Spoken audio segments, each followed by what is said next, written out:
हाँ जी, CA final के सभी स्टूडेंट्स जो कि प्रिपरेशन कर रहे हैं सेट ए सेल्फ पेस्ड एग्जाम की या फिर इंटीग्रेटेड बिजनेस सॉल्यूशन की। आजकल तो खैर सेल्फ पेस्ड एग्जाम का ही धड़ाधड़ जमाना चल रहा है अभी तो, क्योंकि आईबीएस तो नवंबर में आना है तो हम आखिरी वक्त में ही देखेंगे। बट फिलहाल जो आप क्लासेस मेरी देख रहे हैं उनका लेवल ऐसा ही है कि आपका आईबीएस भी कवर होगा और साथ में एसपीओएम भी कवर होगा। ठीक है, तो ड्यूअल क्लासेस हैं, ये ध्यान रखना। अब सवाल उठा कि आज की जो क्लास का टॉपिक है वो है सेबी आईसीडीआर। हालांकि अभी तक सेल्फ पेस्ड एग्जाम में ये ज्यादा क्वेश्चन इस पे नहीं आए थे, बट मेरे को रिसेंटली कुछ बच्चों ने बताया कि सर आजकल 10-10 क्वेश्चन भी इस पे आना शुरू हो गए हैं। तो अच्छी बात है। ये सबसे detail in depth regulations ICI ने आपके सिलेबस में दी हुई हैं, तो इसका मतलब इनमें से सबसे ज्यादा मार्क्स का बनता ही है। अब अगर इन रेगुलेशंस की बात करूं तो इनकी पहली क्लास मेरे यूट्यूब चैनल पे अवेलेबल है। मैं उसका लिंक भी नीचे प्रोवाइड कर दूंगा। ये जो डॉक्यूमेंट आप देख रहे हैं जिसे आज की क्लास में हम यूज करेंगे, ये डॉक्यूमेंट का लिंक भी नीचे प्रोवाइड कर दूंगा। दोनों चीजें डिस्क्रिप्शन लिंक में अवेलेबल होंगी। अब चलिए आज की कथा को हम शुरू करते हैं। Issue of capital and disclosure requirement की। अच्छा, ये ध्यान रखना, मैंने जैसे कहा कि ये सेल्फ पेस्ड के लिए भी है और आईबीएस के लिए भी है, तो ये जो आप कंटेंट आज पढ़ेंगे यही आईबीएस के लिए भी रेलेवेंट है। फिलहाल ये मेन बुक नहीं मेरी, ये समरी बुक है और समरी बुक का पोर्शन मैंने आपको दिया है आज, और जिसमें मेजॉरिटी सारी रेगुलेशंस आज हमने कवर करने की कोशिश की है। अब अगर हम देखें तो सबसे पहला टॉपिक बनता है एलिजिबिलिटी रिक्वायरमेंट का। प्लीज इस क्लास को बिल्कुल मत देखना अगर आपने मेरी पहली क्लास नहीं देखी है, जहां पर मैंने आईपीओ का मतलब, एफपीओ का मतलब, फिर fix price issue, price band, book building, ये सारे कॉन्सेप्ट समझाए हैं। तो प्लीज वो क्लास पहले देखना, फिर ये क्लास देखना। मैं आप समझ लेना कि आपका आईसीडीआर लगभग निकल जाएगा पेपर में। लगभग 80 से 90% के क्वेश्चन आप अटेम्प्ट कर पाएंगे, वहां पर कोई दिक्कत ही नहीं आनेगी। ठीक है, चलिए। तो अब जो भी पैराग्राफ देख रहे हैं वो जो भी अंदर कंटेंट लिखा है, तो वो आईपीओ को भी कवर कर रहा है और एफपीओ को भी कवर कर रहा है। एफपीओ की रेगुलेशन नंबर अलग है, आईपीओ की रेगुलेशन नंबर अलग है। आईपीओ मतलब इनिशियल पब्लिक ऑफर, आईपीओ के रेगुलेशन नंबर और एफपीओ की रेगुलेशन नंबर अलग होने के बावजूद जो कंटेंट है वो दोनों का सेम रखा है सेबी ने। तो यानी कि हमारी टेंशन हो गई काफी कम, मतलब काफी कम हो गई, क्योंकि हमें पहले चीजें आईपीओ के लिए पढ़नी थी, फिर वही चीजें एफपीओ के लिए पढ़नी थी। तो इसलिए मैंने रेगुलेशन नंबर दोनों यहां पर लिख दिए हैं ताकि आपको पता रहे कि आपका सिलेबस ये खत्म हो गया है। अब सवाल उठा सर क्या हमें रेगुलेशन नंबर याद करना है? बिल्कुल भी नहीं, बिल्कुल याद नहीं करना। चलिए शुरू करते हैं। अगेन मैं कुछ भी शब्द शुरू करूं उससे पहले बता दूं, पहली क्लास देख लेना सेबी आईसीडीआर की, जो मेरे यूट्यूब चैनल पे है, जो इस क्लास के डिस्क्रिप्शन लिंक में भी है, तभी देखना शुरू करना, वरना कोई फायदा नहीं होगा, कुछ समझ नहीं आएगा, सारे वर्ड ऐसे लगेंगे कि जैसे मैं केमिस्ट्री में पढ़ा रहा हूं कुछ। ठीक है, तो पहले क्लास नंबर 1 देख के आना। फिलहाल रेफरेंस डेट ये कहना चाहता है, कहता है जी देखो जी ऐसा है कि नीचे अपना बहुत सारी एलिजिबिलिटी रिक्वायरमेंट दी हुई है। वो सारी की सारी एलिजिबिलिटी रिक्वायरमेंट आपको किस दिन पूरा करनी होती है? जिस दिन आप ऑफर डॉक्यूमेंट फाइल करते हैं सेबी के पास प्लस आरओसी के पास। हमने जाना है पहली क्लास के अंदर कि सेबी और आरओसी के पास दोनों ऑफर डॉक्यूमेंट, चाहे वो प्रोस्पेक्टस हो या रेड हेरिंग प्रोस्पेक्टस हो, फाइल किए जाते हैं। ठीक है जी। फिर कुछ एंटिटीज ऐसी होंगी जो कि आईपीओ बिल्कुल नहीं ला सकती, रेगुलेशन नंबर 5 इस बारे में बताती है। अच्छा ध्यान रखना, रेगुलेशन नंबर 4 से 8 है, ये किसका है? आईपीओ का, और यही कंटेंट एफपीओ के अंदर है 101 to 105। तो दिमाग मत लगाना, अगर पेपर में आईपीओ आ जाए या एफपीओ आ जाए घबराना मत, कंटेंट सेम है। ठीक है, चलिए फिर मैंने कहा जी कोई भी एंटिटी एलिजिबल नहीं है आईपीओ लाने के लिए। कौन कौन एलिजिबल नहीं है आईपीओ लाने के लिए? अगर एंटिटी खुद मतलब इशूअर या फिर उसका प्रमोटर या फिर प्रमोटर ग्रुप या फिर उसका डायरेक्टर या फिर सेलिंग शेयर होल्डर जो कि ऑफर फॉर सेल ला रहे हैं, अगर वो सेबी के द्वारा डी बार्ड है, फॉर एग्जांपल जैसे कि डीएलएफ के ऊपर रोक लगाई थी, 3 साल की रोक लगी थी, क्यों? क्योंकि प्रोस्पेक्टस के अंदर गलत इंफॉर्मेशन दी गई थी। तो डीएलएफ के ऊपर भी रोक थी और केपी सिंह उसके मैनेजिंग डायरेक्टर या प्रमोटर के ऊपर भी रोक थी। तो अगर आपके ऊपर रोक है तो आप नहीं ला सकते, आईपीओ भी नहीं और एफपीओ भी नहीं। नेक्स्ट, अगर मान लीजिए आपका प्रमोटर या डायरेक्टर जो आपका है, इशूअर मतलब जो कंपनी आईपीओ या एफपीओ ला रही है उसे कहते हैं इशूअर। तो आपका जो प्रमोटर या डायरेक्टर है वो प्रमोटर या डायरेक्टर किसी और कंपनी में है और जिसके ऊपर रोक है, जिसको डीबार्ड कर रखा है सेबी ने। ठीक है जी। अगली बात, अगर मान लीजिए आपका इशूअर, मान लीजिए इशूअर या फिर प्रमोटर या डायरेक्टर एक विलफुल डिफॉल्टर है, अपना विजय माल्या, या फिर फ्रॉडुलेंट बोरोवर है, अगर आपका प्रमोटर या डायरेक्टर देश का पैसा लेकर भागा हुआ है, फिगरेटिव इकोनॉमिक ऑफेंडर है, तो मतलब ना आप आईपीओ ला सकते हो ना आप एफपीओ ला सकते हो। मैं बार बार आईपीओ की बात बोलूंगा, समझ जाना एफपीओ भी नहीं ला सकते क्योंकि एफपीओ पे भी सेम रेगुलेशन है। उसके बाद कहता है जी रेस्ट्रिक्शन नहीं लगेगी, ये सारी रेस्ट्रिक्शन जितनी आपने पढ़ी नहीं लगेगी अगर जो पीरियड ऑफ डीबारमेंट है ये ऑलरेडी ओवर हो चुका है। फॉर एग्जांपल सेबी ने जब डीएलएफ के ऊपर बैन लगाया था तो 3 साल का लगाया था, तो 3 साल बाद तो दे आर एलिजिबल, यस। आगे फिर कहता है इशूअर साहब आप कोई भी आईपीओ नहीं ला सकते अगर आपके पास कन्वर्टेबल सिक्योरिटीज हैं, मतलब कन्वर्टेबल सिक्योरिटी है इन द सेंस कि आपके पास कन्वर्टेबल डिबेंचर हैं, उन्हें आप कन्वर्ट नहीं कर रहे और आईपीओ लेने जा रहे हो, तो आप ऐसा नहीं कर सकते। तो इसलिए अगर कन्वर्टेबल सिक्योरिटी आउटस्टैंडिंग है उनको कन्वर्ट किए बिना अगर आप आईपीओ लाने जा रहे हो तो नहीं ला सकते। सेम एफपीओ पे भी लगेगा, ध्यान रखना, ठीक है। हाँ जी, बट इसकी एक एक्सेप्शन, 2 एक्सेप्शन है। पहला ईसॉप्स, यानी कि अगर आपने एम्प्लॉय को ईसॉप्स दे रखे हैं तो अब ये एम्प्लॉय के ऑप्शन पे होता है कि वो कब उसे एक्सरसाइज करना चाहता है, तो इसलिए आपके ऊपर रेस्ट्रिक्शन नहीं लगेगी। अगर ईसॉप्स दे रखे हैं आप करो, आईपीओ एफपीओ लाओ। दूसरी बात, अगर मान लीजिए आपकी जो कन्वर्टेबल सिक्योरिटी थी अगर आप उसे कन्वर्ट करने को तैयार हैं, इससे पहले कि रेड हेरिंग प्रोस्पेक्टस और प्रोस्पेक्टस आप आरओसी के पास फाइल करें, आप उसे कन्वर्ट करने के लिए तैयार हो गए हैं रेड हेरिंग प्रोस्पेक्टस या प्रोस्पेक्टस फाइल करने से पहले, तो मुझे कोई भी दिक्कत नहीं है। चलिए आगे बढ़ते हैं। फिर कहता है एलिजिबिलिटी रिक्वायरमेंट आईपीओ के लिए, एलिजिबिलिटी रिक्वायरमेंट आईपीओ के लिए कितनी है? कहता है जी पहली बात, आपके पास नेट टेंजिबल एसेट रहनी चाहिए। नेट टेंजिबल एसेट मतलब वो एसेट जो कि इनटेंजिबल के अलावा टेंजिबल है, वो कम से कम कितनी रहनी चाहिए? हर साल में, वर्ड है इन ईच 3 ईयर, कितनी? कम से कम 3 करोड़ रुपए हर साल में, और जिसमें से 50%, मैक्सिमम 50% ही मॉनेटरी एसेट्स में हो सकता है। मॉनेटरी मतलब कैश एंड बैंक, उससे ज्यादा नहीं हो सकता। अगर मान लीजिए मॉनेटरी एसेट में 50% से ऊपर है तो मतलब आपके पास तो ऑलरेडी इतना कैश एंड बैंक पड़ा है, उसको आप यूज कर नहीं रहे और आईपीओ एफपीओ मंगा रहे हो, क्या बदतमीजी है। तो इसलिए लॉ कहता है hang on hang on hang on. ईश्वर ने अगर कमिटमेंट कर रखा है, फर्म कमिटमेंट मतलब ऑलरेडी एग्रीमेंट हो रखे हैं कि प्लांट एंड मशीनरी खरीदनी है, 10 करोड़ हमारे पास पड़ा है, आईपीओ से 10 करोड़ और आएगा तो हम प्लांट एंड मशीनरी खरीदेंगे, फर्म कमिटमेंट इन प्लेस है, एग्रीमेंट इन प्लेस है, तो फिर हमें कोई दिक्कत नहीं है अगर इस पैसे को यूटिलाइज करने का ऑलरेडी एग्रीमेंट हो रखा है। परंतु limit 50% on the monetary asset नहीं देखी जाएगी। कब? जब आप ऑफर फॉर सेल कर रहे हो, क्योंकि ऑफर फॉर सेल में कंपनी के पास तो पैसा आना नहीं है, जो शेयर होल्डर अपनी स्टेक बेच रहा है पैसा तो ऑफर फॉर सेल में उस सेलिंग शेयर होल्डर के पास जाना है, तो हमें इससे कोई मतलब नहीं, कंपनी के कैश में तो जुड़ना ही नहीं है। तो ये पहली कंडीशन है नेट टेंजिबल एसेट की। दूसरी कंडीशन है एवरेज ऑपरेटिंग प्रॉफिट रहना चाहिए, कम से कम 15 करोड़ रुपए का एवरेज प्रॉफिट, यहां वर्ड है एवरेज। अच्छा, नेट टेंजिबल एसेट में था ईच ईयर, यहां पर एवरेज में ईच नहीं लिखा हुआ, तो ईच नहीं लिखा हुआ तो इसका मतलब क्या बना? अगर मैं कहता हूं कि ये लीजिए 30 प्लस 10 प्लस 5 तो बन गया 45 divided by 3 is equal to 15 crore.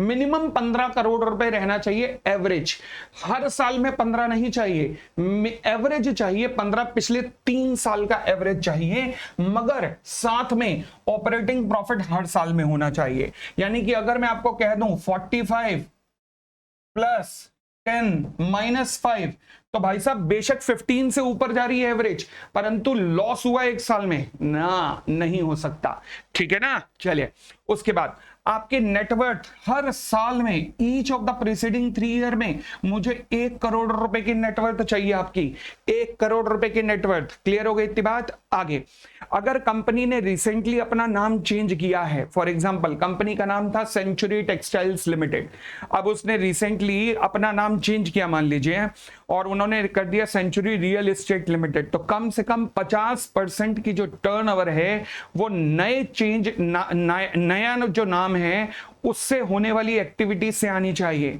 नए नाम से होने वाली एक्टिविटी से आनी चाहिए। पोपली गारमेंट्स ने अपना नाम पोपली केमिकल्स रख दिया है, आईपीओ के लिए जा रही है। लॉ कहता है रुक जा बेटा, पहले 1 साल की डिटेल हमें दे, और इस 1 साल में जो तेरा अब केमिकल पे गया है तो 50% से ज्यादा केमिकल की टर्नओवर होनी चाहिए, तब हमारे पास आई हो। तो इसलिए अगर कंपनी ने अपना नाम चेंज किया रिसेंटली 1 साल के अंदर अंदर ही, तो कम से कम 50% जो रेवेन्यू आ रही है वो activity indicated by the new name से आनी चाहिए। ठीक है, फिर आगे बढ़ते हैं। मैं कहता हूं सर इतनी अग्नि परीक्षा, net tangible assets, operating profit, फिर आपका नेटवर्थ, फिर ये टर्नओवर। हे भगवान, अगर मान लीजिए कोई इशूअर इन सबको पूरा नहीं कर पा रहा, तो लॉ कहता है चारों कंडीशन पूरी होनी चाहिए, परंतु अगर आप इनमें से कोई भी कंडीशन पूरा नहीं कर पा रहे हैं तो हम पब्लिक को ज्यादा एक्सपोजर नहीं लेने देंगे, क्योंकि डर है, आप पता नहीं किस प्रकार की कंपनी है, तो इसलिए हमारे को लग रहा है डर। इसलिए अब ऐसी अगर कंपनी है जो कि इन चारों में से कोई भी कंडीशन पूरी नहीं कर पा रही है, तो वहां पर आप आम जनता को ज्यादा शेयर्स नहीं देंगे, आपको मिनिमम 75% देना पड़ेगा क्वालिफाइड इंस्टीट्यूशनल बायर्स को। यानी कि भाई वो लोग जब पैसा लगाएंगे ना, तो उन्हें बहुत सोच समझ के बैलेंस शीट एनालाइज करके, आपका बैकग्राउंड एनालाइज करके लगाएंगे। तो इसलिए अगर आप इनमें से कोई भी कंडीशन पूरी नहीं कर पा रहे हैं, तो फिर आप अगर बुक बिल्डिंग के थ्रू ला रहे हैं तो क्यूआईबी को 75% कम से कम देना पड़ेगा, बाकी आप पब्लिक को दे सकते हैं, मगर सारा अमाउंट रिफंड करना पड़ेगा अगर 75% आप क्यूआईबीज को नहीं दे पाते तो। ठीक है जी। फिर उसके बाद आता है, कहता जी अगर मान लीजिए कंपनी के प्रमोटर या कंपनी के जो फाउंडर हैं उनके पास अगर स्पेशल राइट वाले इक्विटी शेयर है, called as SR equity shares हैं। अब ये क्यों इशू किए जाते हैं? क्योंकि वो गाना था प्रेम रोग फिल्म के अंदर, गाने के कुछ बोल थे, मैं बोलता हूं कि भंवरे ने खिलाया फूल, फूल को ले गया राजकुंवर। सुना हो तो देखना। ठीक है। अब इस गाने का अर्थ क्या हुआ? इसका मतलब यह है कि भंवरे ने खिलाया फूल, मतलब सारी मेहनत भंवरे ने की और आज एक राजकुमार आया और उस फूल को लेके चला गया। यही तो होता है भाई, कंपनी मैंने बनाई, सारा तेल मैंने निकलवाया, आज पैसे की जरूरत थी, मैं गया शार्क टैंक में, वहां शार्क टैंक में जाकर वो अशनीर मुझे बोल रहा है कि भाई तुझे पैसा चाहिए, मैं दूंगा, 30% इक्विटी मुझे दे दे। वाह, मैंने जो तेल निकलवाया, अपना आइडिया लगाया, आज तू ले जाएगा मुझसे, क्या ये गलत नहीं है? तो इसको देखते हुए स्टार्टअप कंपनियां एसआर इक्विटी शेयर्स का कॉन्सेप्ट ला सकती हैं, जिसमें आप एक शेयर पे 2 वोट से लेकर एक शेयर पे 10 वोट तक का कॉन्सेप्ट अपने पास रख सकते हो। इन्हें कहते हैं एसआर इक्विटी शेयर्स, जो कि प्रमोटर या फाउंडर के पास रहते हैं। ठीक हो गई इतनी बात? अब क्या होगा अगर मान लीजिए कंपनी ने एसआर इक्विटी शेयर्स इशू कर रखे हैं अपने प्रमोटर या फाउंडर को, तो फिर आप आईपीओ लाना चाहते हो ऑर्डिनरी शेयर का, और मेन बोर्ड पे, मेन बोर्ड का मतलब है कि बीएससी या एनएससी पे लाना चाहते हो। मेन बोर्ड के अलावा एसएमई होता है और इनोवेटिव ग्रोथ प्लेटफॉर्म होता है। ठीक है जी। तो ला सकते हो अगर मान लीजिए आप कौन सी इंडस्ट्री में लगे हो, technology, IT, information technology, intellectual property right, data analytics, biotechnology, nano technology, इनमें लगे हुए हो, और जो नेटवर्थ है of the SR share holder, जो स्पेशल राइट वाले शेयर होल्डर हैं, प्रमोटर या फाउंडर, उनकी नेटवर्थ जो है वो मैक्सिमम 1000 करोड़ होनी चाहिए। परंतु नेटवर्थ की कैलकुलेशन में जो इशूअर है उसके शेयर्स नहीं गिने जाएंगे, जो उसमें वो होल्ड करते हैं वो नहीं गिने जाएंगे। उसके अलावा जो बाकी लिस्टेड कंपनियों में उनके पास शेयर्स हैं, सब नेटवर्थ में कंसीडर कर लिए जाएंगे। ठीक है जी। अगली बात, ये एसआर इक्विटी शेयर्स किसको इशू हुए हों? केवल प्रमोटर या फिर फाउंडर को इशू हुए हों। ऑथराइजेशन, इस सब के लिए स्पेशल रेजोल्यूशन के थ्रू ऑथराइजेशन भी होना चाहिए। आगे, ये जो एसआर इक्विटी शेयर्स हैं कब इशू हुए हों? Prior to the filing of the draft red herring prospectus to the ROC and SEBI, और ये कम से कम एटलीस्ट 3 महीने पहले ये इशू किए गए हो, कम से कम 3 महीने पहले प्रमोटर या फाउंडर को इशू किए गए हो। ठीक है जी। एसआर इक्विटी शेयर्स पे वोटिंग राइट कितना हो सकता है? कम से कम 2:1 से लेकर मैक्सिमम 10:1 तक हो सकता है। बहुत रेलेवेंट क्वेश्चन है। फिर एसआर इक्विटी शेयर्स की जो नॉमिनल वैल्यू है वो बिल्कुल ऑर्डिनरी शेयर्स की तरह होनी चाहिए। इनफैक्ट मैं कह सकता हूं वो बिल्कुल उनके ऊपर सारे अधिकार, वोटिंग राइट को छोड़कर सब कुछ A to Z सारे ऑर्डिनरी शेयर्स वाले ही होने चाहिए, जो एक शेयर पे एक वोट मिलता है। फिर उसके बाद एसआर इक्विटी शेयर की केवल एक ही क्लास इशू करोगे, कोई और क्लास इशू नहीं करोगे। मतलब कोई डिफरेंट नॉमिनल वैल्यू के डिफरेंट अपने एसआर इक्विटी शेयर इशू कर दिए, ऐसी गलती बिल्कुल नहीं करोगे। ठीक है जी। अगली बात, कुछ और जनरल कंडीशन भी हैं आईपीओ देने से पहले। भाई साहब आईपीओ ला रहे हो तो पब्लिक उसे शेयर को बेचेगी खरीदेगी कहाँ, तो इसलिए स्टॉक एक्सचेंज में एप्लीकेशन आपने दी हुई हो। दूसरा, ये शेयर्स डीमैट की फॉर्म में आए। तीसरा, कंपनी के जो प्रमोटर है वो प्रमोटर्स की सारी सिक्योरिटी जो वो होल्ड करते हैं कंपनी में वो सारी डीमैट की फॉर्म में कन्वर्ट हो चुकी हो prior to the filing of the offer document with the SEBI and ROC. फिर उसके बाद जितने भी पार्टली पेड अप शेयर्स हैं या तो उन्हें फुली पेड अप बना लो और या फिर उन्हें फोरफिट कर दो। फिर उसके बाद हाँ जी, firm arrangement has been made toward the 75% excluding the proposed public issue or the internal accruals। अब इसका मतलब क्या है, थोड़ी टेक्निकल कंडीशन है। क्या मतलब है इसका, जरा देखिए। तो क्या मतलब है जी इस फर्म अरेंजमेंट का, देखिएगा। मान लीजिए कि आपकी प्रोजेक्ट कॉस्ट कितनी है कंपनी की, ये जो इशूअर है इसकी प्रोजेक्ट कॉस्ट कितनी है, 400 करोड़ रुपए की है। कोई प्रोजेक्ट शुरू कर रहा होगा, अब ये 400 करोड़ रुपए इकट्ठा कैसे कर रहा है, आईपीओ ला रहा है प्लस इंटरनल एक्रूवल जो प्रॉफिट एंड लॉस जो रिजर्व एंड सरप्लस पड़े होंगे वो यूज हो रहे हैं। इसके अलावा कुछ लोन मार्केट से ले रहा है। 100 करोड़ का आईपीओ है, 100 करोड़ इंटरनल एक्रूवल है, लोन्स जो ले रहा है मार्केट से वो 200 करोड़ ले रहा है। अब उसमें से ये जो भी उसने लोन लेने हैं उसमें से 75% ऑफ द लोन अमाउंट का प्रॉपर एग्रीमेंट इन प्लेस बैंकों से हो चुका है, मतलब 150 करोड़ का। अगर ये हो चुका है 75% का, अगर प्रॉपर एग्रीमेंट इन प्लेस है तो this is called firm arrangement हो चुका है 75% का। तो ये कंडीशन होना जरूरी है। क्लियर हो गई इतनी बात। तो जितना भी आपने आउटसाइड से पैसा अरेंज करना है उसका 75% कम से कम एग्रीमेंट इन टर्म्स में आप ले बैठे हो, कर बैठे हो एग्रीमेंट, मतलब आपका प्रॉपर हो चुका है कि आपके पास ये पैसा आना ही आना है। This is called firm arrangement हो चुका है 75% का। ठीक है जी। फिर कहता है जी देखो जी ऐसा है, अगर मान लीजिए इशूअर कोई पार्टनरशिप फर्म थी या एलएलपी थी, अब वो कंपनी में कन्वर्ट हुई और आईपीओ लाना चाहती है तो क्या वो ला सकती है? लॉ कहता है हाँ ला सकती है, कोई दिक्कत नहीं है, मगर एक छोटी सी शर्त है। वो क्या कि इनकी बैलेंस शीट को ना कन्वर्ट कर देना कंपनी के फॉर्म में। मैं इनका ट्रैक रिकॉर्ड जो है, ऑपरेटिंग प्रॉफिट जो है वो सब कंसिडर कर लूंगा, बट इनकी बैलेंस शीट को जो कन्वर्ट कर देना कंपनी के हिसाब से, जैसे शेड्यूल 3 वगैरह में कन्वर्ट होती है कंपनी, तो वो सब रिक्वायरमेंट को पूरा कर देना, बाकी हमें कोई भी दिक्कत नहीं है। सिमिलरली अगर मान लीजिए कंपनी की फॉर्मेशन कैसे हुई, out of the division of an existing company, मतलब एग्जिस्टिंग कंपनी से टूटी कंपनी और फिर कंपनी बनी है, तो फिर मैं कैसे करूंगा, फिर मैं मतलब किस तरीके से देखा जाएगा फिर ये सारी कंडीशंस। फॉर एग्जाम्पल कंपनी हुआ करती थी आईडीएफसी, तो आईडीएफसी को दो पार्ट्स में तोड़ा गया, एक आईडीएफसी एक फाइनेंशियल इंस्टीट्यूशन बना, दूसरा आईडीएफसी बैंक बना। अब मान लीजिए आईडीएफसी फाइनेंशियल इंस्टीट्यूशन अगर लेने जा रहा है, आईपीओ लेके आ रहा है, तो फिर वो जो आईडीएफसी फाइनेंशियल इंस्टीट्यूशन का डिवीजन है, अगर आप उसके प्रॉफिट एंड लॉस को बिल्कुल जैसे हमने एलएलपी और पार्टनरशिप में कहा उस तरीके से कन्वर्ट कर सकते हो, बिल्कुल एज पर द शेड्यूल 3 वगैरह आप कन्वर्ट कर सकते हो, तो बिल्कुल ले आइए, हमें कोई दिक्कत नहीं है। स्पन ऑफ डिवीजन का हम कंसीडर कर लेंगे, ट्रैक रिकॉर्ड वगैरह, डिस्ट्रीब्यूटेबल प्रॉफिट, कोई बात नहीं, बन जाएगी बात, हमें कोई दिक्कत नहीं है। अब सुनेगा यहाँ पे ये काफी मुद्दा बड़ा इंपॉर्टेंट है ये वाला। कहता है जी अब हुआ क्या कि जब आप पैसा मंगाते हो ना, फॉर एग्जांपल अगर आप 1000 करोड़ मंगा रहे हो आईपीओ में, तो आपको एक एक पैसे का हिसाब देना पड़ता है कि 1000 करोड़ के यूटिलाइजेशन कहाँ होगा। तो आपको बताना पड़ेगा इतना प्लांट एंड मशीनरी में जाएगा, इतना लैंड एंड बिल्डिंग में जाएगा, इतना जनरल पर्पस के लिए जाएगा, सैलरी वगैरह के लिए। तो फिर सैलरी वगैरह यानी कि जनरल कॉर्पोरेट पर्पस के लिए आप कितना अमाउंट रख सकते हो उस आईपीओ के अंदर, मैक्सिमम 25% तक रख सकते हो। कंपनियां निकली बड़ी बदमाश, कंपनियां क्या करती थी अब कि लो जी ये जनरल कॉर्पोरेट पर्पस के लिए है, अब फिर एक और पर्पस डाल दिया, अनआइडेंटिफाइड इन्वेस्टमेंट। वाह, मतलब ये एक नया खेल है कि हम पता नहीं कहां इन्वेस्ट कर दें इस पैसे को, अभी हमने डिसाइड नहीं किया।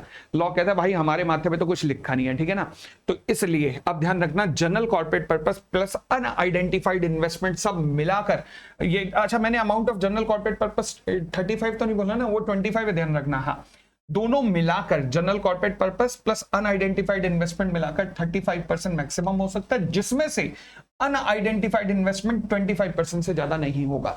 यानी कि अगर ऑफर के अंदर यूटिलाइजेशन में आपने लिखा हुआ है कि हम जनरल कॉर्पोरेट पर्पस के लिए भी मंगवा रहे हैं पैसा, अनआइडेंटिफाइड इन्वेस्टमेंट के लिए भी मंगा रहे हैं पैसा, दोनों को मिलाकर जो पैसा आएगा उसका 35% तक यूज कर सकते हो, जिसमें से अनआइडेंटिफाइड इन्वेस्टमेंट 25% से ज्यादा नहीं होगी। ठीक है, और आगे बढ़ते हैं। फिर कुछ additional condition offer for sale के केस में भी हो सकती हैं। वो क्या हो सकती हैं कि जो भी शेयर होल्डर अपने शेयर सेल कर रहा है, ऑफर फॉर सेल में एग्जिस्टिंग शेयर होल्डर सेल करता है, उसके पास ये शेयर कम से कम 1 साल से होने चाहिए, कम से कम 1 साल से होने चाहिए, ठीक है जी। परंतु मान लीजिए उसके पास जो शेयर वो सेल कर रहा है वो कन्वर्टेबल सिक्योरिटी के रूप में अभी इक्विटी शेयर्स में कन्वर्ट हुए हैं। लॉ कहता कोई दिक्कत नहीं है, जब आप कन्वर्टेबल डिबेंचर होल्ड करते थे जब से, तब से वो पीरियड कंसीडर किया जाएगा 1 साल का, यानी कि आपका जो कन्वर्टेबल बॉन्ड्स या कन्वर्टेबल डिबेंचर वाला पीरियड है वो भी पीरियड कंसीडर्ड किया जाएगा। बट लॉ कहता है फिर कुछ साल में कुछ केसेस ऐसे भी हैं जहां इस 1 साल को कंसीडर्ड ही नहीं किया जाएगा। कब कब कंसीडर्ड नहीं किया जाएगा? मान लीजिए अगर offer for sale government undertakings वगैरह की तरफ से आया है और जो लगी हुई है कहां? इंफ्रास्ट्रक्चर सेक्टर में। दूसरा, अगर equity shares offer for sale के अंदर जा रही हैं, क्यों? क्योंकि हाई कोर्ट ने या फिर सेंट्रल गवर्नमेंट ने या फिर ट्राइब्यूनल ने कोई स्कीम ऑफ अमेलगमेशन वगैरह अप्रूव की होगी सेक्शन 230 के अंदर, याद होगा ना, कंपनीज एक्ट में सेक्शन 230 से लेकर 234 तक अमेलगमेशन वगैरह होता है, तो वहां पर उन सेक्शंस में कोई स्कीम अप्रूव हुई होगी। तीसरा, अगर इक्विटी शेयर्स जो इशू किए जा रहे हैं, जो आप ऑफर फॉर सेल में निकाल रहे हो, वो आपको बोनस के रूप में मिले थे, उससे कोई फर्क नहीं पड़ता, बोनस के रूप में मिले हैं शेयर, मगर जिन शेयर्स में ये बोनस आया है वो 1 साल से पुराने हैं, तो मुझे कोई दिक्कत नहीं है, मुझे कोई भी दिक्कत नहीं है। वो सिक्योरिटी हेल्ड करते हो आप 1 साल से ऊपर की, और बोनस अभी आया है, बोनस अभी आते ही आपने ऑफर फॉर सेल में निकाल दिया, मुझे कोई दिक्कत नहीं है। फिर additional condition for an offer for sale, हाँ, रेगुलेशन 8A, ये नई अमेंडमेंट है, ध्यान रखना, काफी टेक्निकल है ये। अब क्या कहना चाह रहा है, जरा इसके बारे में भी ध्यान से सुनना, क्या कहना चाह रहा है ये पॉइंट कहता है कि कोई भी share holder offer for sale में मैक्सिमम अपनी कितनी स्टेक बेच सकता है। अच्छा, पहली 2 कंडीशंस में ही क्रक्स है। वो कहता है अगर मान लीजिए आप ऑफर फॉर सेल कर रहे हैं टू द पब्लिक, बट वो शेयर होल्डर हैं आप जो कि इंडिविजुअली या फिर किसी पर्सन एक्टिंग विद कंसल्ट के साथ मिलकर more than 20% of the pre issue share holding of the issuer hold करते हैं। मोर देन 20% आप होल्डिंग रखते हैं, more than 20% of the pre issue share holding of the issuer, ठीक है। तो आप कितना बेच सकते हैं? Maximum 50% of their pre issue share holding, okay. पर अगर आप वो शेयर होल्डर हैं जो कि 20% से लेस होल्ड करते हैं, तो फिर आप कितना मैक्सिमम बेच सकते हैं? Maximum 10% of the pre issue share holding, maximum 10% of the pre issue share holding. But कहानी में ट्विस्ट है बहुत बड़ा। वो क्या? यहां लिखा है मैक्सिमम 50% ऑफ देयर, और यहां लिखा है maximum 10% of pre issue share holding. ये कहानी में बहुत बड़ा ट्विस्ट है यहां पर। अच्छा, दूसरी बात, एक कहता है मोर देन 20%, दूसरा कहता है less than 20%, what about exact 20%? ओ, तो 2 ट्विस्ट यहां पर हैं। अब इनका मतलब क्या है देखिएगा। ये मान लीजिए ए लिमिटेड एक कंपनी है, ठीक है जी। अब इसका टोटल प्री इशू शेयर्स इसके पास कितने हैं? 1 लाख। अब 2 शेयर होल्डर हैं, एक एक्स है एक वाई है। एक्स होल्ड करता है 30,000 शेयर्स, मतलब 1 लाख का 1 लाख में से 30,000 यानी कि 20% से ऊपर हो गया। वाई होल्ड करता है 16,000 शेयर, मतलब 1 लाख में से 16,000 मतलब 20% से नीचे हो गया। अब एक्स तुम कितना ऑफर फॉर सेल में बेच सकते हो? अपने शेयर का, देयर शेयर्स का मैक्सिमम 50%, मतलब 15,000 शेयर्स, ठीक है। वाई तुम कितना बेच सकते हो? टोटल शेयर्स का मैक्सिमम 10%, मैक्सिमम 10% मतलब 10,000 शेयर्स बेच सकते हो। ये बात समझ आ गई? तो इसलिए एक में देयर है, एक में देयर नहीं है। जहां देयर नहीं है वहां 10% ऑफ टोटल, जहां देयर है अपने शेयर्स का 50%। बात समझ आ गई? आगे बढ़िएगा। अगला सवाल मैंने कहा जी 20% एग्जैक्ट क्यों नहीं लिया? वो लॉ मेकर भी समझदार हैं, उन्हें लगा कि 20% पे तो कोई इक्वेशन बनेगी, सेम ही आएगा आंसर। कैसे? अगर मैं कहूं कि 1 लाख प्री इशू शेयर्स हैं और एक्स होल्ड करता है 20%, तो इसका मतलब एक्स होल्ड करता होगा 20,000 शेयर्स। अब 20,000 शेयर्स पे अगर मैं कहूं वो अपना 50% बेच सकता है, तो 50% का मतलब 10,000 शेयर्स बेच सकता है। सिमिलरली अगर मैं वाई के बारे में कहूं कि वाई 20% होल्ड करता है, तो 20,000 शेयर्स। अब वो कितना बेच सकता होगा? अगर वो यहां पे है 10% of the pre issue shares, तो 1 लाख का 10,000 मतलब 10% मतलब 10,000 शेयर। तो लॉ मेकर ने कहा कि 20% वो फैक्टर है जिसपे इक्वेशन सेम आ रही है, दोनों तरफ आंसर सेम आ रहा है। तो 20% पे जहां मर्जी जाओ, हमें कोई दिक्कत नहीं है, आंसर सेम आना है, दोनों तरफ में आंसर सेम आना है, मगर आंसर अलग कब होगा, 20% से ऊपर में और 20% से नीचे में। तो इसलिए 20% से नीचे में लगा बता रखा है और 20% से ऊपर में भी बता रखा है। बोलो समझ आया कि नहीं, मजा आया कि नहीं। अगली बात फिर कहता है ऑफर फॉर सेल। अगर आप पब्लिक को कर रहे हैं और आप वो शेयर होल्डर हैं जो कि पर्सन एक्टिंग विद कंसल्ट के साथ मिलकर 20% से ज्यादा होल्ड करते हैं, तो फिर वो कहता है एक ना लॉक इन नाम का कॉन्सेप्ट है जो कि रेगुलेशन 17 में अभी पढ़वाने वाला हूं, वो लॉक इन आपके ऊपर अप्लाई हो जाएगा। ये इसे बस 2 मिनट में लौट के अभी पढ़ाता हूं कि इसका मतलब क्या है। फिर आता है जी हमारा अगला कॉन्सेप्ट, जो नाम है इसका issue of convertible debt instruments and warrant. जब मैं आईपीओ में बात करता हूं तो बिल्कुल सेम कॉन्सेप्ट रेगुलेशन 910 में है, और जब मैं एफपीओ में बात करूंगा तो डिप्टो सेम कॉन्सेप्ट रेगुलेशन नंबर 106 से 106 एंड 107 के अंदर है। ठीक है, तो अब मैं आईपीओ की बोल रहा हूं, मगर समझ लेना सेम एफपीओ में भी यही अप्लाई होता है। कहता है जी अगर कोई भी इशूअर अगर आईपीओ लाना चाहता है कन्वर्टेबल डेट इंस्ट्रूमेंट का, बिना कभी आईपीओ लाए हुए या पब्लिक इशू लाए हुए इक्विटी शेयर्स का, तो क्या वो ऐसा कर सकता है? बिल्कुल कर सकता है, कोई दिक्कत नहीं है। शर्त ये है कि पेमेंट ऑफ इंटरेस्ट या रीपेमेंट ऑफ प्रिंसिपल अमाउंट में कोई भी डिफॉल्ट नहीं होना चाहिए 6 महीने से ज्यादा का। अगर है तो उस डिफॉल्ट को ठीक करके फिर आ जाओ, हमें कोई दिक्कत नहीं है। ठीक है जी। इसके अलावा कुछ एडिशनल कंडीशन भी है। वो एडिशनल कंडीशन क्या है? पहली बात, आपने क्रेडिट रेटिंग ऑब्टेन कर रखी है किसी एक क्रेडिट रेटिंग एजेंसी से कम आपने कम से कम एक डिबेंचर ट्रस्टी अपॉइंट कर रखा है, आपने डिबेंचर रिडम्पशन रिजर्व भी क्रिएट किया हुआ है, और अगर आप ये जो इशू कर रहे हैं डिबेंचर्स वगैरह को, अगर आप इनके ऊपर चार्ज क्रिएट कर रहे हैं तो फिर जो अमाउंट ऑफ एसेट है जो आप ऑफर कर रहे हैं डिबेंचर होल्डर को, दैट शुड बी सफिशिएंट। किसको कवर करने के लिए? प्रिंसिपल अमाउंट को कवर करने के लिए। ध्यान रखना, वो यहां पे फंसाएगा तुम्हें। प्रिंसिपल अमाउंट को कवर करने के लिए आप sufficient asset as a security offer कर रहे हैं। ये एसेट किसी भी तरीके से फ्री है फ्रॉम द इनकम्बरेंस, मतलब एग्जिस्टिंग चार्ज नहीं है। थर्ड, अगर सिक्योरिटी ऑलरेडी मान लीजिए इन एसेट पे क्रिएटेड है, पहली बात तो कहते मान लीजिए इनके ऊपर कोई चार्ज नहीं है, परंतु अगर है तो फिर जो अगर है इन पे ऑलरेडी चार्ज है, तो वो जो एग्जिस्टिंग लेंडर हैं जिनके पास ये सिक्योरिटी गिरवी है, उनसे जरा एनओसी ले लेना, क्योंकि उन्हीं के द्वारा उन्हीं को दी गई सिक्योरिटी को हम दोबारा किसी के पास गिरवी रख रहे हैं, तो ध्यान रखना। अब फिर कहता है यानी कि अब आप सब्सिक्वेंट यानी कि सेकेंडरी चार्ज क्रिएट जो करने जा रहे हैं, तो सेकेंडरी चार्ज में जब आप एसेट कवर निकालेंगे तो कैसे निकालेंगे? एसेट कवर कुछ इस तरीके से निकलेगा कि मान लीजिए वैल्यू ऑफ एसेट 10 करोड़ रुपए। ठीक है जी। अब मैंने डिबेंचर्स इशू किए थे कंपनी ने पहले, और फर्स्ट चार्ज रखवाया था इन डिबेंचर्स पे, 6 करोड़ के डिबेंचर्स थे, और नए डिबेंचर्स अब इशू होने जा रहे हैं 4 करोड़ रुपए के। ठीक है, तो अब मैंने एनओसी ले ली है एग्जिस्टिंग डिबेंचर होल्डर से, मिल चुकी है। अब मुझे बताइए कि नए डिबेंचर्स के लिए एसेट कवर क्या है? तो मैंने कहा जी टोटल एसेट्स थी 10, जैसे फर्स्ट चार्ज में ले जाएंगे कितना? 6, तो 10 माइनस 6 इक्वल टू 4। अब 4 मैं 4 के डिबेंचर ला रहा हूं और 4 की ही वैल्यू ऑफ सिक्योरिटी इसके लिए बची है, तो इसका मतलब 100% सिक्योरिटी कवर है। यहां पर कितना? 100% सिक्योरिटी कवर। तो सिक्योरिटी कवर निकालते हुए रिडक्शन कर देना उस लायबिलिटी का जिसके ऊपर फर्स्ट चार्ज है, तब इस सब्सिक्वेंट चार्ज पर आप सिक्योरिटी कवर निकालना। ठीक है जी। उसके बाद हम आते हैं अगली रेगुलेशन के ऊपर जो बात करती है ऑप्शनली कन्वर्टेबल डेट इंस्ट्रूमेंट को इक्विटी शेयर्स में कन्वर्ट करने वाले कन्वर्टेबल डेट इंस्ट्रूमेंट की। हाँ जी, कहता है जी ऐसा है, बात बड़ी सीधी सी है। अगर कंपनी ने ऑप्शनली या ऑप्शनली होना चाहिए, optionally convertible debt instrument issue कर रखे हैं, अगर कंपनी ने मान लीजिए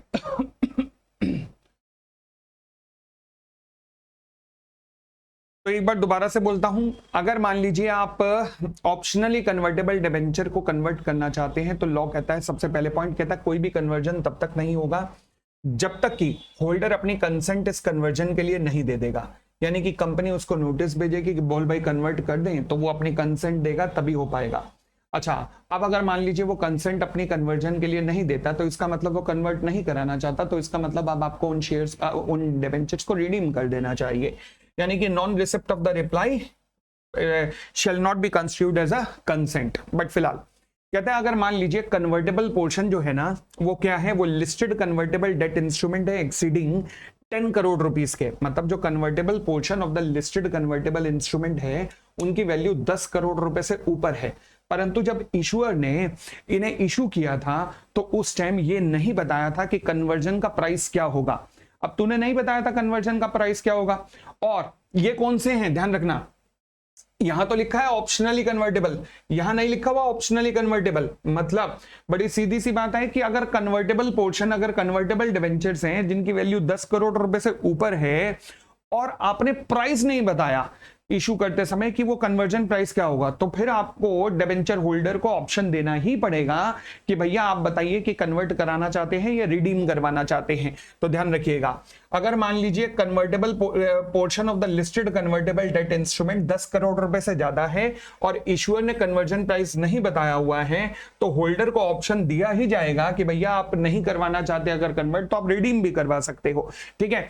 परंतु मान लीजिए ये ऑप्शन देने की आपको जरूरत नहीं पड़ेगी बिल्कुल भी, अगर ये जो कन्वर्टेबल डेट इंस्ट्रूमेंट है यहां पर बेशक प्राइस तो नहीं बताया बट अपर प्राइस बता रखा है कि हाँ जी जब भी कन्वर्ट होंगे तो वो इस प्राइस से नीचे नीचे होंगे।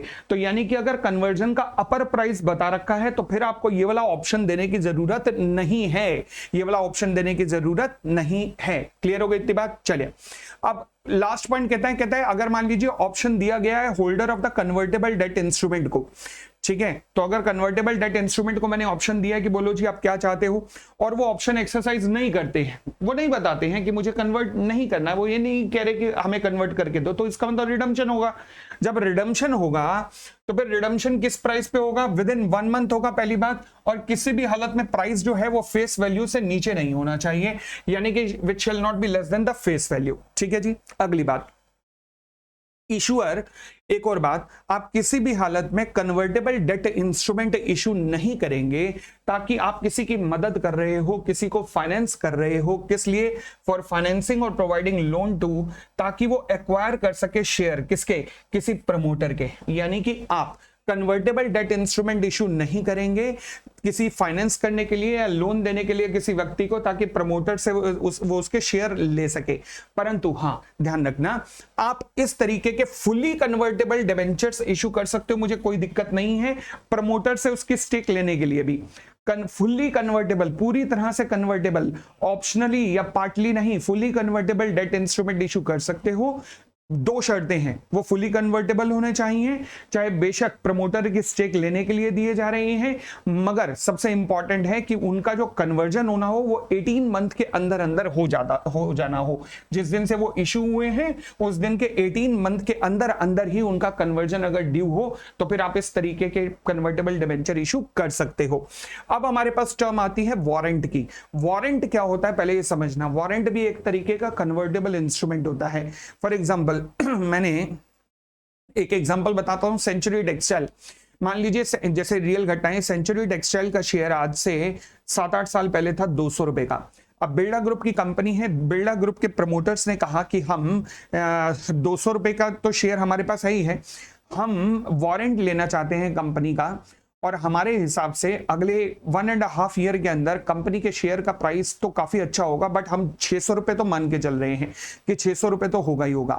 अब प्रमोटर्स ने क्या किया, 600 रुपए के हिसाब से वारंट खरीद लिए। अब जब आप वारंट खरीदते हैं तो ये कन्वर्टेबल होते हैं into shares within 18 months. कितना, 1.5 ईयर, मतलब 18 मंथ्स में they are convertible into equity shares. अब आपको अभी पूरा पैसा नहीं पे करना होता, आप कितना पे करते हो, मैक्सिमम 25%। ठीक है जी।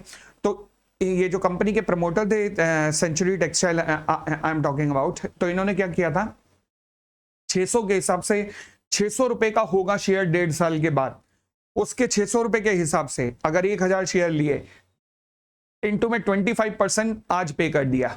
अब विद इन 1.5 ईयर जब मर्जी इनका दिल करे, ये चाहे तो ऑप्शन को एक्सरसाइज कर सकते हैं, और अगर ये कहते हैं 1.5 ईयर तक ऑप्शन को एक्सरसाइज नहीं करते हैं तो वो जो 25% पे किया हुआ है वो खत्म हो जाएगा। अब सेंचुरी टेक्सटाइल की घटना पे आता हूं। 200 रुपए का एग्जिस्टिंग प्राइस था, इन्होंने आफ्टर 1.5 ईयर का ऑप्शन खरीद लिया, एक वारंट खरीद लिया है, कितने, 600 रुपए पे। कंपनी के शेयर का प्राइस पहुंच चुका था 900 रुपए, क्योंकि ऐसी बेहतरीन अपॉर्चुनिटी कम ही आती है जहां पे कंपनी का प्रमोटर कह रहा है कि आज जो प्राइस 200 रुपए है ये 1.5 साल में 600 रुपए हो जाएगा, देख लेना। अब कंपनी का प्राइस पहुंच गया 900 रुपए, परंतु अब इन्हें कितने पे मिलेगा? 600 रुपए पे। तो खूब फायदा कमाया इन्होंने। 600 रुपए पे इन्होंने अपना ऑप्शन एक्सरसाइज किया विद इन 18 मंथ्स, तो इसे कहते हैं वारंट। तो वारंट एक कन्वर्टेबल इंस्ट्रूमेंट होता है विद इन 18 मंथ्स, जिसे लेते हुए कंपनी के प्रमोटर्स को 25% अपफ्रंट देना होता है, और इनके पास फिर ऑप्शन होता है कि वो राइट होता है कि मतलब वो उसे एक्सरसाइज करें या ना करें। अगर एक्सरसाइज करते हैं तो they have to pay the balance amount. If they don't want to exercise then they will lose whatever they have amount they have paid, that shall be forfeited. ठीक है, तो इसे वारंट कहते हैं। तो issuer shall be eligible to issue warrant in the IPO subject to the following: tenure maximum 18 months तक हो सकता है, या तो वारंट को का प्राइस निकालने का फॉर्मूला या फिर उसका एग्जैक्ट प्राइस जो है वो दे रखा हो, और उसी हिसाब से 25% जो है कंसिडरेशन अपफ्रंट आ भी जाए अगर मान लीजिए एग्जैक्ट प्राइस दे रखा है। परंतु अगर मान लीजिए एग्जैक्ट प्राइस नहीं दिया हुआ, उसका फॉर्मूला दिया हुआ है, तो फॉर्मूले के अंदर जो प्राइस बैंड होगा, उसका जो मैक्सिमम प्राइस होगा या कैप प्राइस, उसका 25% ऑफ द कैप प्राइस जो है वो अपफ्रंट में आ जाए। तो 25% अगर एग्जैक्ट प्राइस है तो एग्जैक्ट प्राइस का 25%, और प्राइस बैंड की फॉर्म में है तो कैप प्राइस का 25% अपफ्रंट आ जाए।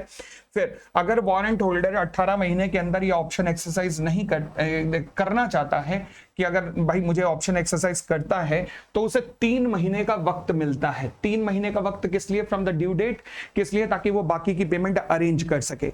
ठीक हो गई इतनी बात? चलिए, परंतु अगर वो 3 महीने में फंड का अरेंजमेंट नहीं कर पाया, तो जितना कंसिडरेशन उसने पे किया है वो सारे का सारा फोरफिट हो जाएगा। अगली आते हैं रेगुलेशन पे, प्रमोटर्स कंट्रीब्यूशन।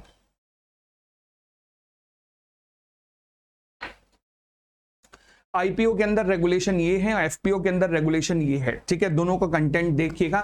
हाँ जी, पहली बात मिनिमम अगर मैं कहूं मिनिमम प्रमोटर कंट्रीब्यूशन कितना होता है, तो 20% ऑफ जो इस इशू के बाद पोस्ट इशू कैपिटल बनेगी उसका 20%, पोस्ट इशू कैपिटल का 20%।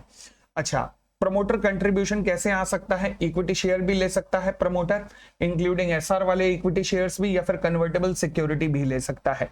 परंतु अगर मान लीजिए उसके पास इतना फंड नहीं है कि वो 20% ले, तो फिर क्या हो सकता है? लॉ कहता है कोई दिक्कत नहीं है भाई, क्या हो गया? फिर क्या हो गया? कोई दिक्कत नहीं है। तो ऐसे केस में क्या हो सकता है? आप बाकी मैक्सिमम 10% तक इन्वेस्टमेंट ला सकते हो, बट प्रमोटर नहीं कहूंगा मैं उन्हें, किन्हें?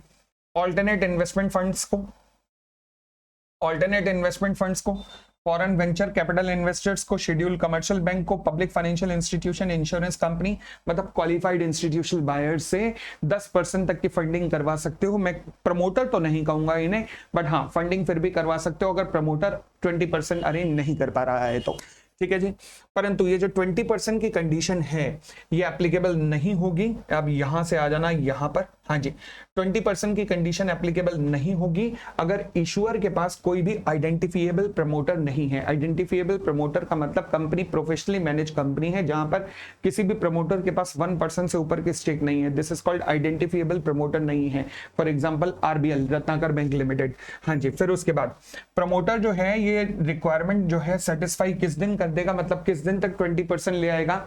जिस दिन पब्लिक के लिए ये ऑफर खुलेगा, मतलब ओपनिंग ऑफ सब्सक्रिप्शन लिस्ट से 1 दिन पहले वो अपना सारा पैसा अरेंज करके रख देगा। सारा पैसा उठाकर एस्क्रो अकाउंट में डाल दिया जाएगा। अब जब पब्लिक से पैसा आ जाएगा तो ये पैसा प्लस पब्लिक का पैसा दोनों मिलाकर रिलीज कर दिए जाएंगे किसके पास? कंपनी के पास। बताओ जी, कोई भी दिक्कत यहां तक? ठीक है, अब अगली बात, मान लीजिए प्रमोटर कंट्रीब्यूशन जो है वो बनता है 100 करोड़ रुपए से ऊपर, एंड शेयर्स जो है वो है पार्टली पेड अप। अगर शेयर्स पार्टली पेड अप है और प्रमोटर्स का कंट्रीब्यूशन 100 करोड़ रुपए से ऊपर बनता है, तो भैया देखो पहले 100 करोड़ रुपए तो आपको ओपनिंग ऑफ सब्सक्रिप्शन लिस्ट के साथ ही लाने पड़ेंगे, और रिमेनिंग अमाउंट जो है वो आप प्रोपोर्शनेटली ला सकते हो। जैसे जैसे पब्लिक से कॉल मंगाओगे वैसे वैसे आप रिमेनिंग अमाउंट मंगा सकते हो, कोई दिक्कत नहीं है। फिर आता है मेरा अगला regulation called as lock in. Lock in का मतलब आपको इतने पीरियड तक आप शेयर नहीं बेच सकते। फॉर एग्जांपल प्रमोटर साहब, आपको अपने शेयर कब तक संभाल के रखने हैं? नहीं बेच सकते। आपको 18 महीने तक, 18 month from the date of allotment, आप अपना मिनिमम प्रमोटर कंट्रीब्यूशन जो था, जो 20% था, उसे नहीं बेच सकते, नहीं बेच सकते। परंतु अगर मान लीजिए जो आईपीओ की प्रोसीड्स है, जो आईपीओ से पैसा आना है, वो यूज कहां होना है? कैपिटल एक्सपेंडिचर के लिए यूज होना है। तो फिर ये जो लॉक इन पीरियड है ये 3 इयर्स का हो जाएगा from the date of allotment, ठीक है जी। अगर मान लीजिए प्रमोटर ऑलरेडी प्रमोटर कंट्रीब्यूशन से ऊपर का अमाउंट लाया हुआ है, तो प्रमोटर कंट्रीब्यूशन तक का तो लॉक इन 18 महीने का है, बट उससे ऊपर का जो अमाउंट वो ऑलरेडी लाया हुआ है उसका लॉक इन कितना है, 6 मंथ तक का है। परंतु अगर कैपेक्स के लिए यूज हुआ है, जो इशू प्रोसीड्स है वो कैपेक्स के लिए, कैपिटल एक्सपेंडिचर के लिए यूज हुई है, तो फिर लॉक इन वहां पर हो जाएगा 1 साल का लॉक इन हो जाएगा।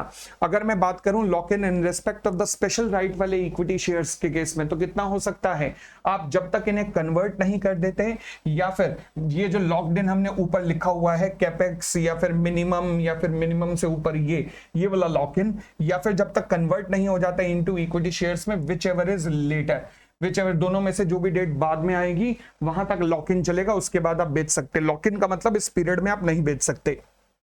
अब जरूरी थोड़ा ना है कि प्रमोटर ही मेजर शेयर होल्डर होंगे, प्रमोटर के अलावा भी तो कोई मेजर शेयर होल्डर हो सकता है जो कि ऑफर फॉर सेल वगैरह में अपनी स्टेक वगैरह अगर बेचना चाहता हो तो, या फिर ना बेच रहा हो, तो फिर अगर मैं उनके लॉक इन की बात करूं, होल्डर्स अदर देन प्रमोटर्स की अगर मैं बात करूं, तो उनको लॉक इन कितना रखना पड़ेगा, 6 महीने तक रखना पड़ेगा, पर कोई लॉक इन रखने की जरूरत नहीं पड़ेगी अगर आप ईसॉप्स के होल्डर हो, मतलब एम्प्लॉइज हो जिन्हें ईसॉप्स के रूप में शेयर मिले हैं, आपको कोई लॉक इन रखने की जरूरत नहीं है।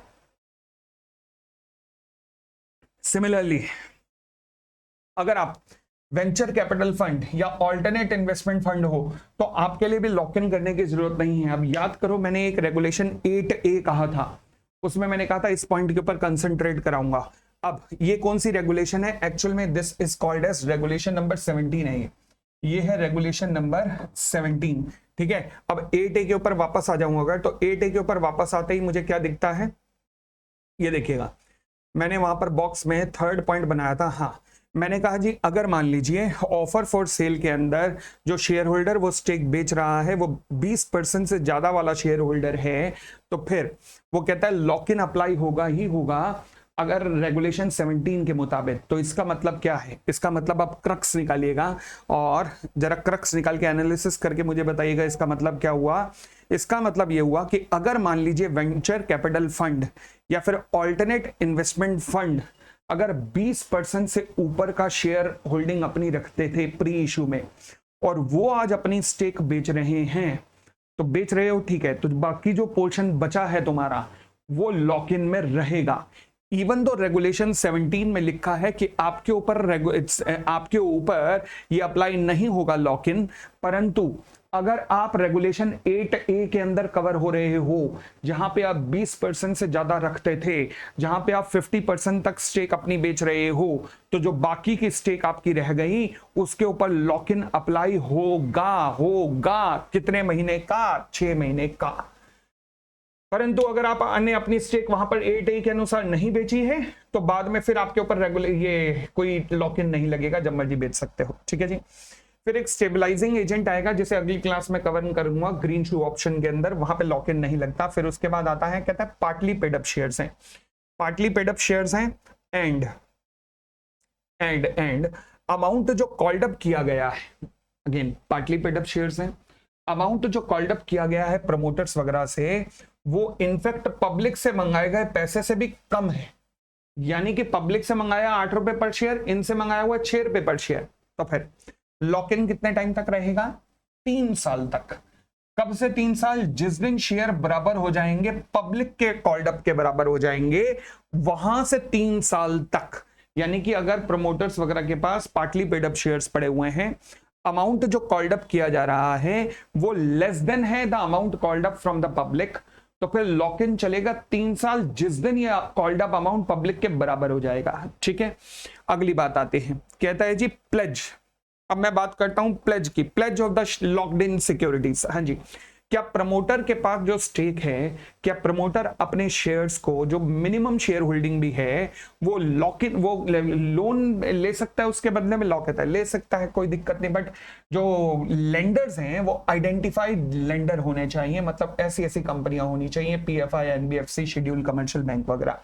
उसके बाद क्या ये पॉसिबल है कि लॉक इन सिक्योरिटी को ट्रांसफर किया जा सके? हाँ, किया जा सकता है, कोई दिक्कत नहीं।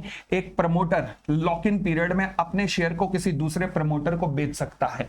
सिमिलरली प्रमोटर के अलावा जो शेयर होल्डर हैं, वेंचर कैपिटल, ऑल्टरनेट इन्वेस्टमेंट वगैरह, वो भी अपने शेयर किसी और ऐसे ही पर्सन को बेच सकते हैं, चाहे वो लॉक इन के अंदर ही क्यों ना हो। अब लॉक इन जो है वो रिमेनिंग पीरियड के लिए कंटिन्यू रहेगा, ऐसी कोई दिक्कत नहीं है। फॉर एग्जांपल मान लीजिए किसी ऑल्टरनेट इन्वेस्टमेंट फंड ने दूसरे ऑल्टरनेट इन्वेस्टमेंट फंड को लॉक इन पीरियड में 4 महीने के लॉक इन के अंदर ही शेयर बेच दिए, तो अब रिमेनिंग लॉक इन पीरियड उस जिसको बेचे हैं उस बायर वाले, परचेजर वाले ऑल्टरनेट इन्वेस्टमेंट फंड के लिए लॉक इन कितना रहेगा, रिमेनिंग 2 मंथ्स ओनली। ठीक है, तो ये थी जी हमारी आज की क्लास। धन्यवाद। ठीक है जी, तो ये मेजॉरिटी जो पोर्शन पूछा जाएगा आईसीडीआर से, इनफैक्ट आई वुड से कि ऑलमोस्ट 90% जो सवाल आएंगे वो इतने से पोर्शन से ही आने की संभावना है। Thank you.